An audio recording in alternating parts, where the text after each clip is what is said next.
Hello, my name is Laurence and I'm a PMM at Blocknative. Today, we're going to go over how to connect to Transaction Boost on MEV Wallet. What is Transaction Boost?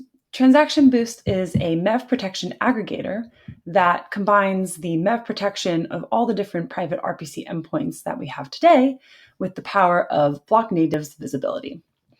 So with Transaction Boost, you can connect to the popular Protect RPC endpoints such as MEV Share, MEV Blocker, and the different block builders. This means that not only do you get MEV protection, but you get more reliable execution while still being able to monitor your transactions. Let's see how we do it on MEV Wallet. Open up your MEV Wallet and select Settings on the bottom right.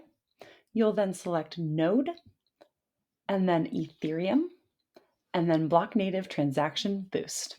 You are now connected to Transaction Boost, and all your transactions will be forwarded to that endpoint so that you can transact privately. And finally, if you want to watch your transaction go on-chain, you can go to the Transaction Boost Explorer and enter your transaction hash. Here's a sample transaction hash that we can use. Fetch data, and you can see that this status updated, confirmed, and then all the transaction details. If you have any questions, jump onto the Blocknative Discord server where we're happy to help. Enjoy!